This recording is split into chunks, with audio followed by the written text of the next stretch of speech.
Basi inshallah nitampa akhi hapa atusomee kidogo ili tuweze kuona sifa za huyo Ali kwa mujibu wa vitabu vya Mashia wenyewe.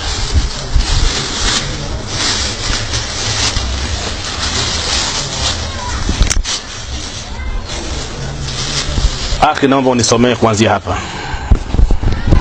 au kwa kuhofia muda naweza nikasoma tu mwenyewe hapa.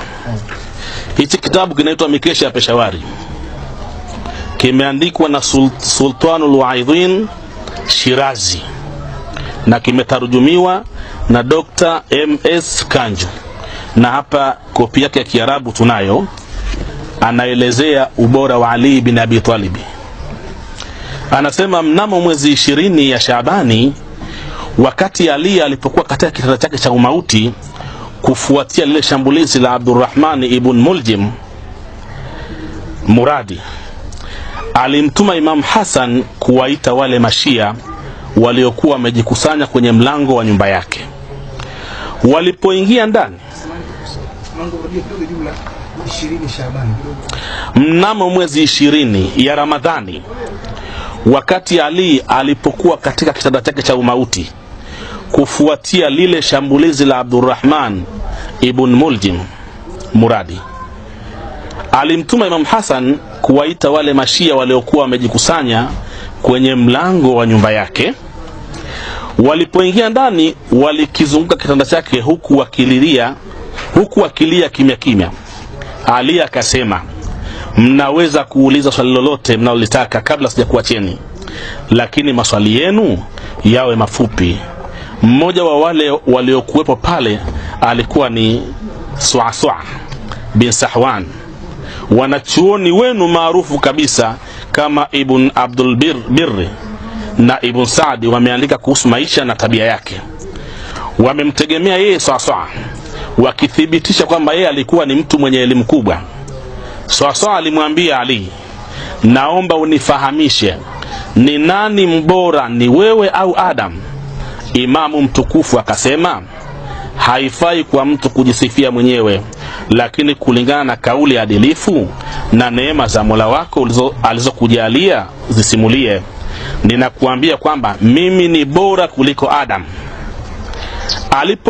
Alipoulizwa ni kwa nini imekuwa hivyo, Ali alieleza kwamba Adam alikuwa na kila namna ya huruma, starehe na neema kwa ajili yake ndani ya pepo. Alitakiwa tu kujizuia kutokana na chakula kile kilichokatazwa, lakini hakuweza kujizuia na akala kutoka kwenye mti ule. Matokeo yake yeye alifukuzwa kutoka peponi. Mwenyezi Mungu hakumkataza yeye Ali kutokana na kula ngano, ambayo kwa mujibu wa imani ya Kiislamu ndiyo mti uliokatazwa, lakini kwa kuwa yeye hakuwa na mwelekeo kwenye dunia ya mpito, yeye alijizuia kwa hiari yake mwenyewe kula ngano. Hoja ya kauli hii ya Ali ilikuwa kwamba ubora wa mtu mbele ya Mwenyezi Mungu ulitegemea kwenye uchamungu na utii, na kwamba kilele cha uchamungu kinaegemea katika kujizuia hata kwa kile ambacho kinaruhusiwa kihalali. Hapa sisi tunavyoelewa ni kwamba Mwenyezi Mungu alimkataza baba yetu Adam kula ngano, lakini Adam hakukatazika, akala. Ali bin Abi Talib akajizuia kula ngano, lakini kwake haikuwa amekatazwa. Kwa mujibu wa pointi kwamba Adam amekula alichokatazwa, Ali amejizuia kutokula kile ambacho amekatazwa Adam, lakini Ali hakukatazwa. Basi kwa mujibu wa pointi hii, Adam anakuwa ni mbora, Ali anakuwa ni mbora kuliko Adam. Suasua akauliza tena, ni nani mbora, wewe ama Nuhu? Ali akajibu, mimi ndiye mbora. Nuhu aliwalingania watu wake kumwabudu Mwenyezi Mungu, lakini hawakutii. Kitendo chao cha aibu kilikuwa ni kumtesa yeye. Yeye aliwalaani na akamwomba Mwenyezi Mungu, ewe Mola wangu, usibakishe hata mtu mmoja juu ya ardhi miongoni mwa madhalimu hawa. Baada ya kifo cha mtukufu Mtume sallallahu alayhi wa alihi wasallam, ingawaje watu walinisababishia matatizo makubwa, mimi sikuwalaani kamwe, niliyabeba mateso yao kwa subira kubwa. Ni kwamba Nuhu alayhi salam, baada ya kuwalingania watu wake, wakamkatalia, wakamtesa, lakini Nuhu hakuacha bure, aliwapatiliza. Lakini huyu Ali bin Abi Talib, pamoja na kwamba alifanyiwa dhulma baada ya kufa Mtume sallallahu alayhi wa alihi wasallam, yeye alikaa kimya. Kwa mantiki hii ni kwamba yeye ni mbora Ali kuliko Nuhu, mtume wa Mwenyezi Mungu. Huyu bwana akauliza tena, ni nani aliye mbora, wewe ama Ibrahim?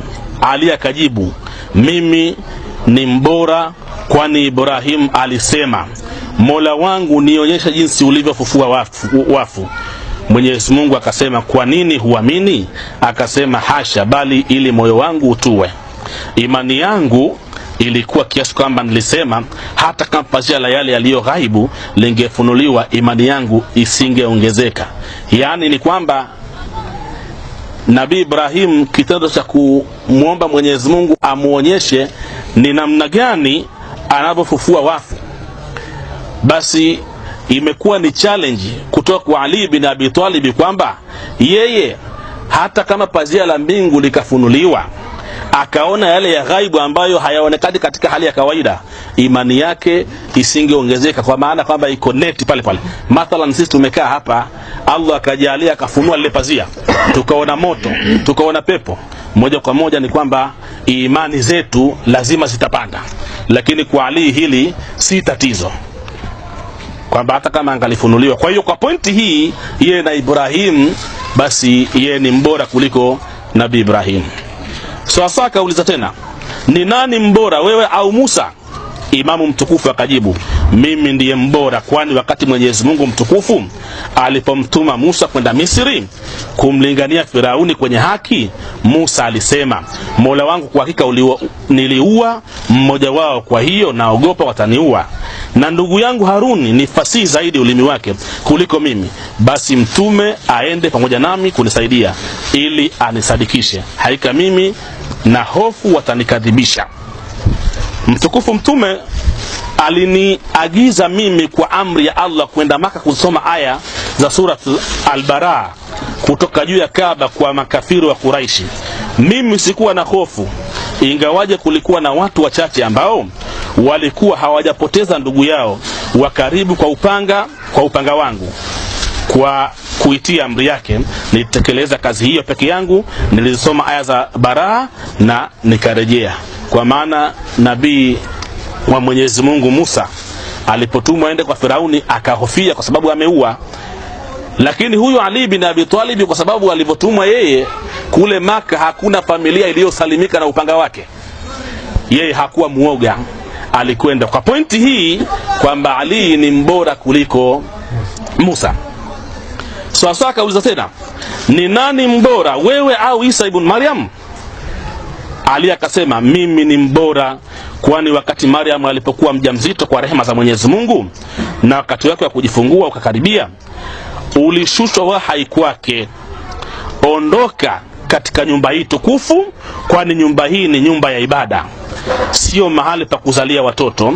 Matokeo yake aliondoka kwenye nyumba tukufu hiyo na akaenda kwenye kichaka ambako alijifungulia mtoto. Lakini wakati mama yangu mimi Fatima binti Asadi alipojisikia uchungu wa uzazi ndani ya eneo la Kaaba tukufu, aling'ang'ania kwenye ukuta akamuomba Mwenyezi Mungu kwa jina la nyumba ile na mjenzi wa nyumba ile ili apunguzie maumivu yake. Mara ufa ukajitokeza katika ukuta huo, na mama yangu akasikia sauti ya kimiujiza ikimwambia, ewe Fatuma, ingia kwenye nyumba ya Kaaba. Yeye akaingia ndani na mimi nikazaliwa ndani ya Kaaba tukufu. Kwa kitendo cha mama yake Maryam kufukuzwa kwenye nyumba ya ibada, kuambiwa toka, sio sehemu ya kuzalia, na mimi mama yangu alipotaka kunizaa basi aliambiwa aende kwenye Kaaba. Kwa pointi hii mimi ni mbora kuliko Isa ibn Maryam. Maneno kama haya ndio wanatutia mashaka na nukuu za vitabu vya Mashia jinsi wanavyomuelezea Ali bin Abi Talib, kwa sababu tunashindwa kuelewa Ali huyu ni mtu tunayemjua sisi au Ali huyu wanaye Ali mwingine kwa mujibu wa vitabu vyao. Pia kuna riwaya moja inatueleza kwamba miongoni mwa ubora wa huyu Ali bin Abi Talib ni kwamba aliletwa na kila mtume kwa siri. Kitabu Masharikul Anwar, Anwarul Yaqin fi Asrar Amir al-Mu'minin cha Mashia na Sharia. Aliletwa na kila mtume kwa siri, isipokuwa kwa Muhammad tu ameletwa kwa dhahiri. Nukuu kama hizi zinatutisha. Ali huyu miongoni wa ubora wake, yeye ndiye aliyekuwa pamoja na Ibrahim katika moto, na ndiye aliyefanya uwe baridi na salama, na yeye ndiye aliyekuwa pamoja na Nuhu katika safina, na ndiye aliyemuokoa. Yeye kwa mujibu wa ubora wake na ilmu alizotaja Sheikh hapa, Ali huyu ndiye aliyemfundisha Taurati Musa, na ndiye aliyemtamkisha Nabii Isa akiwa mdogo, na ndiye aliyemfundisha Injili, na ndiye aliyemuokoa Yusuf katika kisima.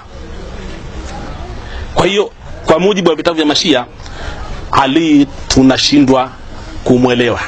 Huo ubora wanaodai huo, kwa mujibu wa vitabu vyao, kwa kweli tunapopitia tunashindwa kumwelewa Ali bin Abi Talib wanaomfuata Mashia ni yupi.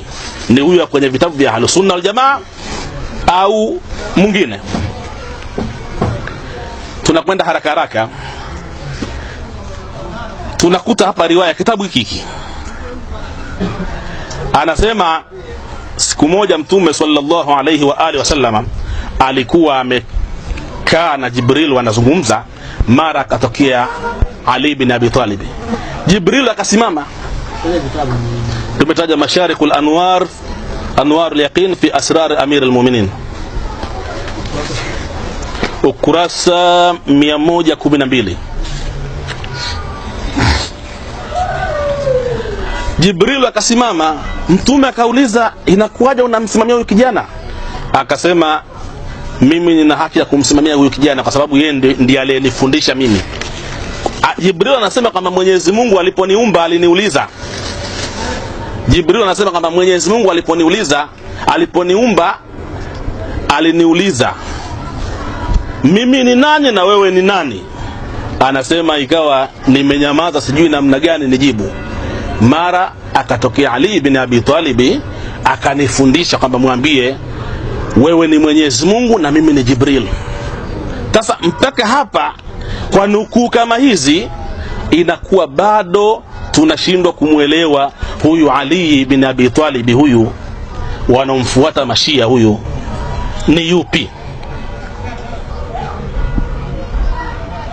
Alafu kuna nukuu nyingine hapa inasema, Ali anasema, ukurasa kitabu hicho cha Sheikh ukurasa 112, anasema niulizeni kabla sijakutangulieni kutokana na ilmu ambayo haijui Jibril wala haijui Mikail. Kwa kweli sifa za Ali bin Abi Talib ziko nyingi sana. Hapa kuna kitabu Nawadirul Akhbari, katika ukurasa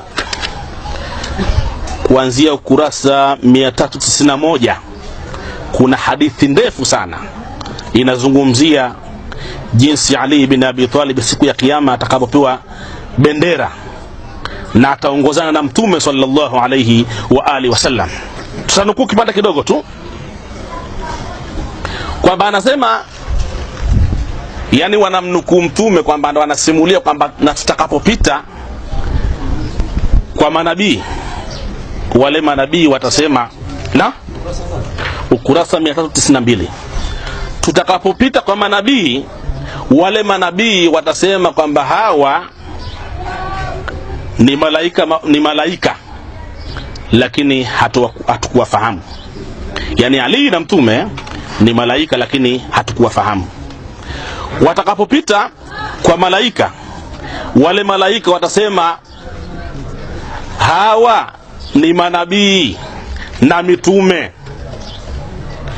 Yani Ali na mtume Muhammad sallallahu alaihi wasallam watakapopita mbele ya malaika watasema kwamba hawa ni mitume na ni manabii pia.